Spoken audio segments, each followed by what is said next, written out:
Well, you can thank Steve for the topic today, because he's very proactive and he wanted to make sure. How are you doing after your encounter with another car? I'm okay, thank you. Oh, no, car accident. Yeah.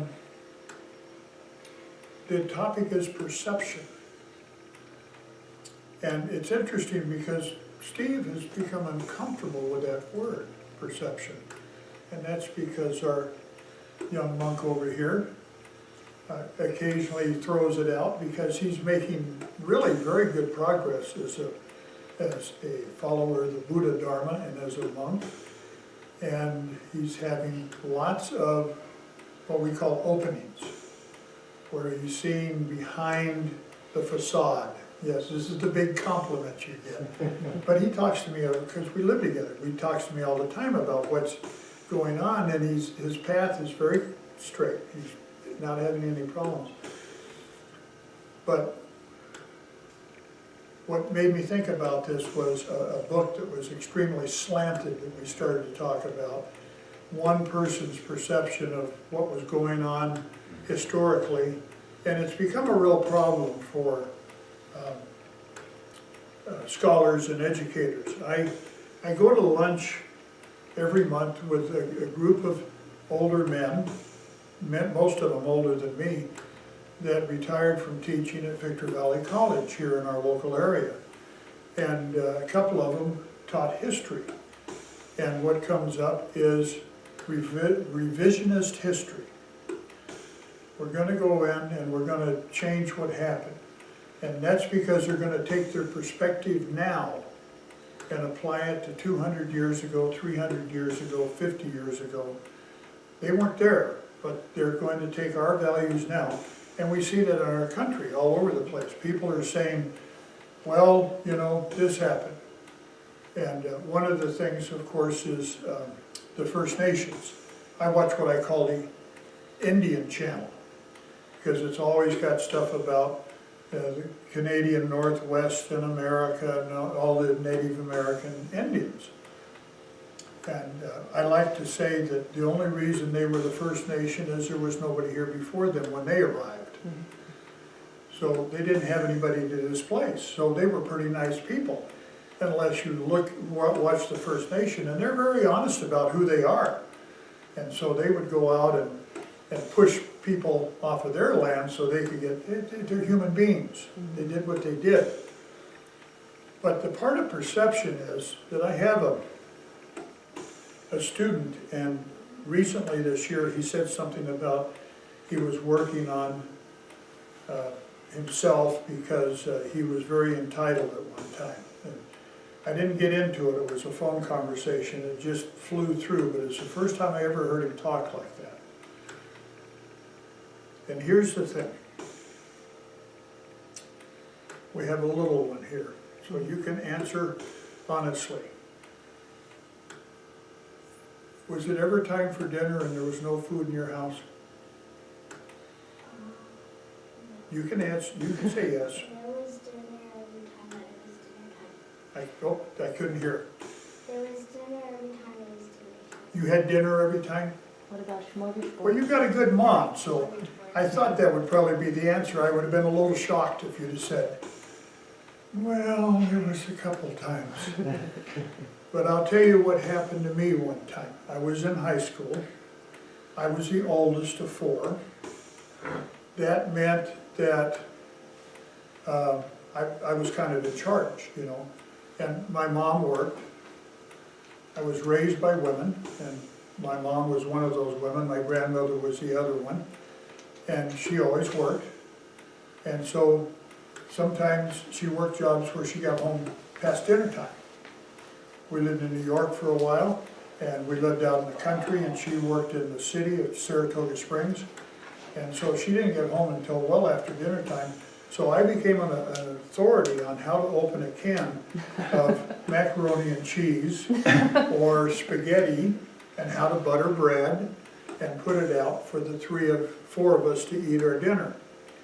But in high school one time, I went to fix something for dinner because I already knew they were going to be late coming home. And I opened the cupboard, and like in the fairy tale, the cupboard was bare. And there was Old mother nothing. cupboard. There was nothing in that house for us to eat. And I didn't know what to do. All I could do was say to my brothers and my sister, we don't have anything to eat.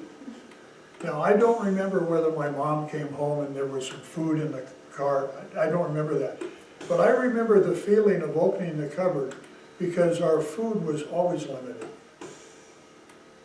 Because of circumstance, it was always limited. Do you think somebody that their dad and mom made $2 million a year ever experienced that? Do you think that our president ever experienced an empty cupboard? So do you think he's a good person to ask about what it's like to be poor? Probably not. So one of the things we have, because as people, we're very curious. We wonder about those guys. We wonder about these guys over here. We go to school with friends.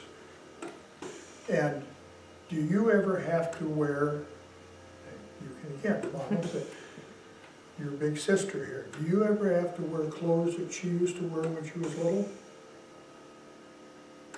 Yeah, I'm we do- saying yes. Yeah, we do hand-me-downs for sure. Yeah. Now, believe it or not, I was the oldest, and most of the clothes I wore were hand-me-downs. My grandmother would come, at least if we weren't living with her, at least when school started. She would come a couple of weeks before school. She bought me 3 t-shirts. It was kids, boys wore these t-shirts. They weren't white. They had stripes and all of this. She'd buy 3 t-shirts, 2 pairs of jeans, 1 pair of tennis shoes, and those were my summer, and some socks and stuff. And that was my, but she also brought a box of hand-me-downs. I got a hand-me-down after I got out of high school. I was living with my grandmother. She came home. She cleaned houses and cooked for people. And she brought this coat. And it was like what you see the cowboys wear, you know? Oh. And it was a really nice coat. It was old. And she said, Mrs. So-and-so gave this to me because she was going to throw it away. And I thought maybe you'd like that. I wore that coat for years. It's a hand-me-down. But there are people that have never had to wear somebody else's clothes. That every piece of clothing that they put on was brand new when they got it. Every time they, like you lucky girl you, whenever it was dinner time, there was always something to eat. Now, it may not have been what you wanted to eat, but I lived in a household that there was never a question of what you want. My mother never asked us what we wanted to eat for dinner, and she never asked us if we liked something. I heard about these young children in a country called Korea all the time. Koreans would be really happy to have that, you know. And when I got older and became a real smart aleck, I said, well, then why don't we pack it up and send it to Korea and let them have it? But anything we had. But my mother was pretty good. She'd say, okay, you don't like it, never had eaten it. You know, this is a kid thing. I've never eaten it, but I don't like the way it looks. There's something wrong with this food. It just looks wrong. She'd say, 3 bites. Not 1 bite. 3 bites, and if you really don't like it, you don't have to eat it. Of course, when we had dessert like once a month, she might make some chocolate chip cookies. I think that's the only kind of cookie my other mother ever made, and it was very rare. But if there were chocolate chip cookies, we knew that if we only took 3 bites and didn't eat, we're obviously not hungry. If we're not hungry, we don't need a couple chocolate chip cookies, right? We used to make cupcakes. I learned how to make cupcakes for lunches at school. But what happens if you don't have that experience? What if you don't know what it's like to be hungry or to wear somebody else's clothes? What if you don't know what it's like to be alone? You've never been alone. And then one day you grow up, you're 18 years old, and it's time to go do your thing, because how old is this one here? 17. How much? 17. 17. Let me turn my hearing aid up. They're just shy. Yeah, 17. So she's getting ready to be in charge. Mhm. I already know who 17-year-olds are. She's gonna get her own place. She's gonna eat what she wants to eat. She's gonna get up in the morning when she wants to get up. And by golly, she's gonna go to bed whenever she feels like it. I already do that. You already do that? Yeah. She also works. Ah, well, that helps. Yeah. But sometimes when that happens with people and they go out, all of a sudden they're alone. Because when you've got your own place, and I don't know how any of the young people, I used to tell my high school students when I taught, you're gonna have to have 2 or 3 roommates just to rent a place. Because it's so expensive. That's up here, down the hill. I have no idea how they afford an apartment. Because it's so expensive in LA and Orange County and all that. San Bernardino, so expensive. But sometimes you're gonna wake up and there's nobody around you. When I came back from Southeast Asia, I had one friend left in town. I'd only been gone 3 years, but everybody they did this funny thing. They lived their life. And so they were busy doing what they were doing. And the one friend I had, well, he was going to college and he worked nights delivering liquor for a liquor store, and he had a girlfriend and he was real busy, and so there I was. I got myself a little apartment over a garage. I had no friends. Nobody. So I went down to the local bar and sat there and smiled and drank a couple beers and tried to find friends. A lot of people haven't had that experience. A lot of people are very lucky. If you live in the South, most people don't ever have that experience because nobody ever moves away from their family. Yes, ma'am. I can't see my friend because my dad is sick and I miss her so much. I understand what you're saying, but you'll see her. You'll be able to see her sometime. I have a friend took her granddaughter down to Ontario to visit a friend that had moved away. Those things happen. But to go back to a town that you mostly grew up in and you really don't know anybody. Now, I knew my mom. I'll go hang out with my mom. So this is all perception. It's all perception about what's going on. If you talk to somebody at the right moment, they would tell you, my life is horrible. I don't have any friends. I gotta wear old clothes. Sometimes there's not enough food to eat, and when there is, I have to eat stuff I don't like. That's all perception. I got out, I came back from a situation where I ate cold food about half of the time for a year, under less than ideal conditions. And I came back and I would make a big pot of pea soup and I would eat it for a week. And then he's heard this story over and over. Then I'd make a big pot of potato soup from scratch now. And I would eat it all through the week. And then I'd make a big pot of goulash and I would eat it all through the week. And if I needed lunch, I'd make an egg sandwich. I ate more egg sandwiches. It's amazing how many egg sandwiches I probably ate. It was either a grilled cheese or an egg sandwich. That was my cooking ability. But I could make soups. And I just rotated through. And it never crossed my mind that I should have had something better. I was perfectly happy with what I had. One, I was dry, I was warm, and the food was hot. That's a pretty good deal. You know, I wasn't sitting in the rain, eating out of a little can, trying to keep it from washing away because it was raining so hard, and I was cold. See, I wasn't doing that. So my condition was really, really good. So what happens when people never experience anything, if we want to call it bad, and I don't think it's bad, I think everybody ought to have a little bit of that experience to understand. But when you start to criticize somebody, stop and ask yourself, have I had their experience? If I hadn't had their experience, maybe I ought to kind of go soft. Maybe I ought to not be so hard on them. You know, I used to talk about when I had to drive into town as a teacher, to teach in Hesperia, I used to pass this guy on the corner, and he had a little sign out there, need money, hungry, all this, and he was smoking Marlboro cigarettes. And this guy's smoking a $7 pack of cigarettes. And I'm going, you don't need money that bad. Because back when I was making pea soup, I smoked. And I bought some papers to roll cigarettes, and I bought some bugler, because I didn't have a lot of money. I irritated people because I didn't have a lot of money and it didn't bother me. But I'd never had a lot of money. I'd had a paper route as a kid.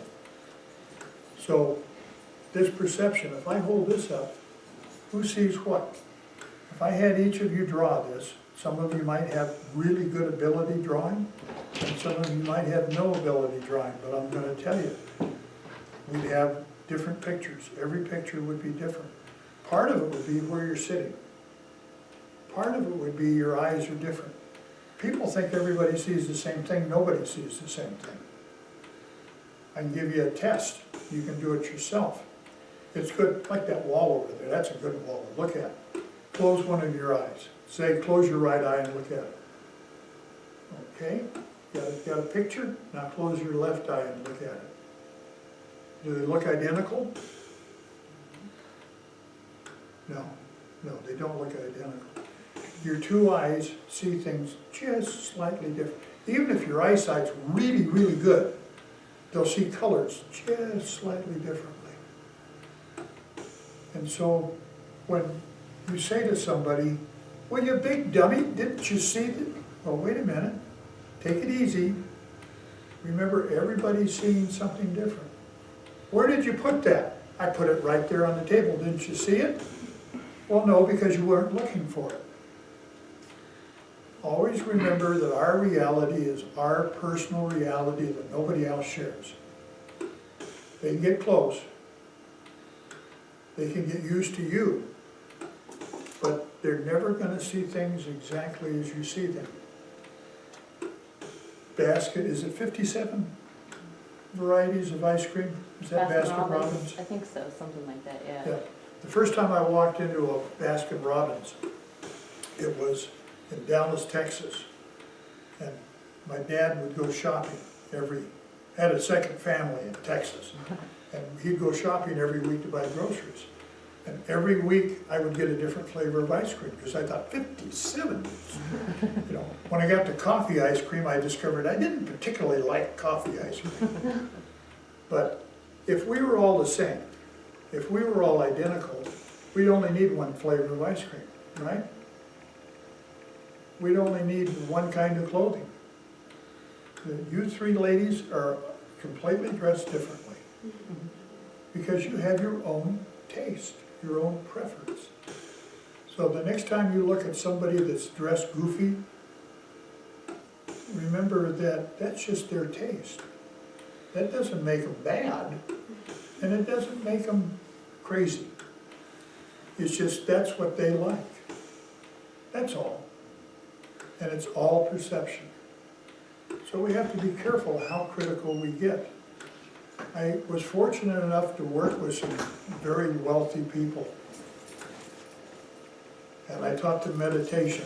I had a lady call me up, says I put on these 12-day workshops for people. It was woo-woo, you know, it was healing and all those kinds of things, you know. And they had some real celebrities came up to this thing. They'd teach them how to tell stories. There was a lady I went one time to hear her tell stories, and that was what she did as a profession. She told stories. She was great.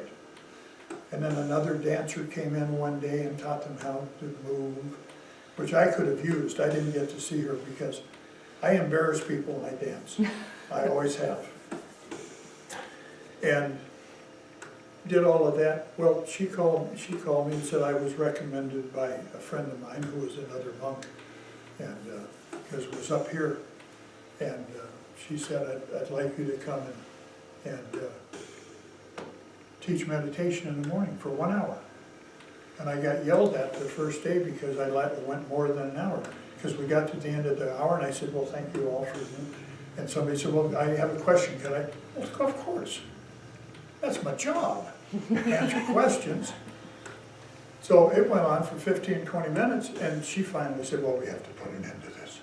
And she says, you can't do that, because they gotta get ready for breakfast. And I went, okay. And I said, breakfast is right after, no, well, they have an hour, but you know, they have, oh, okay, her perception, Yeah. okay? But what I learned from these people is the jobs they had. They were doctors and lawyers and dentists, and the lowest on the scale was registered nurses, which make a decent amount of money. Mm-hmm. But I learned from the ones that were doctors and lawyers, and there were a few that just were independently wealthy. And they worried about, there was one lady, I really, really liked her because she taught me a great lesson. She had money, more money than you could count. And she spent all her time worrying about somebody taking her money. Yeah, amazing, huh? You would think, we already know this, you would think that logically, if somebody had a lot of money, they'd be happy. Would you think that? Would you think if I said to you, okay, anytime you need money, come by and I'll give you a bunch. Oh, you want a new bike? Come on by, I'll give you a bunch of money. Now you're, this one over here, I would like to have this new car. Oh, here you go, here's your money. Now I want you to think about two groups of people that we hear about all the time. Professional musicians that are successful and movie stars. There are movie stars that make $1 million, $2 million, $3 million a movie, and then they go and start using drugs. Right? And we hear about 22-year-old singers, young women, beautiful women, who are going to rehab for the third time because they have to use drugs because their life is so terrible. And they have so much money that if they just spent it on normal stuff, they'd never have to work again. So what's going on? You mean money doesn't make people happy? No, it really doesn't. It never has. The Buddha had everything. This is where they turned the book around. Now we're back to Old Path, White Clouds. Okay, they started off a little bit later, and then they came back to when he started. Mm-hmm. But here's the Buddha. He's got everything. He's a prince. You know, for a while, historians and scholars said, well, you know, he really wasn't a prince. When I used to talk about the Buddha 30 years ago, 40 years ago, I said, well, his dad was like a chieftain in a village. They had a bigger hut than anybody else had, and they called him a prince. You know, archaeologists have found the castle, not castle, I'm sorry, but the big palace that the Buddha lived in. They found it now. They've got it all staked out. It was big. And it had a big wall around it, just like the story says. And here's the Buddha. He's got everything you could possibly want. Hand-me-downs? How do you give hand-me-downs to a prince? He had food that he wanted. He had a beautiful wife, and he had girlfriends. He had everything he wanted. He'd get together with his friends. They'd drink booze all night, you know, pass out, get up the next day. Somebody would give them a bath, and they'd get anything they wanted to eat. He had everything. But he wasn't happy. Because he made the big mistake happened. He went into the village, and he found out everybody didn't have everything. That there were people that were hungry. He never got sick because if anybody was sick, it's like the pandemic now. If anybody was sick, they had to isolate themselves. So he never even saw anybody that was sick. He never saw anybody that had to wear hand-me-downs. He didn't realize that not everybody got to eat, what were those tongues that they used to eat? They did it in Europe too. Bird tongues. I don't know. I don't know. Can you imagine having a meal made out of the tongue of a little tiny bird? Oh, jeez. How many birds they'd have to kill to make that happen?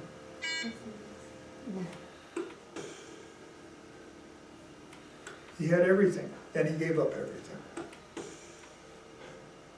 When a person goes into the military service, they experience a life-jarring experience. The military takes away who they are. And I'm reading a new book, so this pops into my talk. But I've talked about this before. The first thing they do is they cut your hair. Everybody looks like a monk. They cut all your hair off. You got beautiful hair. The only person that didn't get his hair cut off was Elvis. They show him getting a haircut. Oh, golly gee whiz, they cut a little bit of hair off. I mean, he was even a celebrity in the army, you know. But everybody loses their hair. Everybody gets the same clothes to wear. You know, we had talk in California about uniforms for schools. Some have them, but they don't look like uniforms, but everybody wears basically the same thing. But you get this clothes. These clothes are not nice clothes. These clothes are all the same color. The pants are the same color as the socks. The shirt's the same color as the pants. There's no variety in here. You all have the same hat to wear, and you have to wear it when you're outside. And you have to take it off when you go inside. And what they say is, the reason we do this is we need to mold you into an airman, or a sailor, or a soldier, or a Marine. We have to learn you how to work together as a group and everything like that. And that's true. But the main thing they're doing is they're trying to take away all these opinions you have. Like, you don't like to eat that? Tough! This is what you got for dinner. You don't like the clothes? Nobody cares. Couldn't I get this tailored? Well, maybe someday you could, but not now. And so you're all wearing the same thing. You know what happens when people become monks? Exactly the same thing. And here's the discovery, that underneath all this stuff, your special hairdo, the clothes that you prefer to wear, I was there. I wore corduroys, sandals, Roshi sandals, penny towny craft heavy-duty t-shirts, and bleached hair because I was a surfer. And that was my identity. That's who I was. So you become a monk, and they go, here you go, here's a pair of, they look like pajamas. It's your work clothes, they're gray, and here's your gray robe to wear. Have fun. Well, wait a minute, I look like everybody else, and by the way, come over here so I can cut all your hair off. And no, you don't get to wear a beard anymore, because that's, you know, beards are very popular now. And it's a vanity. It's not a vanity like it's bad, it's just a vanity. I mean, you know, vanity is not always bad. It's nice when somebody gets up and combs her hair, right? Instead of coming out with this. Well, here I am, you know, I don't want to think too much about myself, so I just let my hair go in all directions. But it's all about discovering the self. When people go into the military, usually they're pretty young, I was. This is to discover who you are. And I made an astounding discovery. Within the first 2 weeks, I realized I was still me. That my haircut didn't define who I was. The clothes I wore were really kind of irrelevant. You know, and I wasn't allowed to have anything that set me apart. You couldn't go out and buy something at the PX and put it in your locker and get away with it. Everything had to be just what you were given. And for some guys, they just couldn't accept that. So they would quietly leave. They would come and get them and say, pack up your stuff. We got a bus ticket for you. They'd give you a bus ticket. They didn't throw you out on the street. Say, we realize you're just having a terribly difficult time adjusting to what's going on here. So it's probably time for you to leave. We don't do that in Buddhism. We just wait for them to decide it's time to leave. And sometimes they leave. But it's all about perception. We think so many things define us. You know, here I was, I didn't have my guitar. They took away my guitar. They said, don't bring anything when you go to basic training, nothing. A friend of mine had checked it out and he said, you know what you want to do? You want to get an old pair of pants and an old shirt and an old pair of shoes so you can throw them in the trash. And that's what we did. They came in with boxes, says, okay, put all your personal belongings in these boxes and write your address on that for mom and dad, and they sent it home. You didn't have any personal stuff anymore. And Johnny and I would just throw our stuff in the trash. Hey, look at us, we don't have to do the box. But that wasn't us that went in the trash. Us was still there. I didn't have my guitar. Oh my God, I don't have my guitar. So as I scrubbed floors every evening, I did it with another guy who was named Smith, called Smitty, and I taught him how to sing harmony to songs that everybody knows, like I've been working on a railroad, because I discovered they couldn't take my voice, so I started singing all the time without a guitar. See, they can't take you. Only you can give you away. Only you can decide things are so terrible that you're unhappy with it. Because things are never that terrible. My treat for years was a Foster Freeze ice cream cone. If I only had $1 in my pocket, you know, some people would go, oh my God, I'm broke. I would go to the corner Foster Freeze and spend that on an ice cream cone. And people, one time somebody said to me, so why do you do that? I said, then I don't worry about money, because I don't have any. So it's all perception. You think it's rough. You know, Steve over here, he's got more physical problems than Carter's got pills. You can't believe the problems he's got. And yet, he's not a paraplegic. He hurts a lot, you know, but he's not dying of cancer and in pain all the time with a morphine pump. We can always find somebody that's more messed up than him. So he has good days and he has bad days. Everybody has good days and they have bad days. That's no big deal. Last night, I have arthritis in my hands. I had to put that icy hot on them 3 times yesterday. All they did was ache, and I said, you guys, we got to get together on this. Not only that, but I played guitar for about an hour, and then my thumb kept going, what are you doing? And I said, well, I want to ignore you for a while. So it's all about what we think the situation is. The situation is just the situation. And the Buddha found that out. He went out, gave up everything, and was very, very happy. Well, thank you, Steve. Thank you.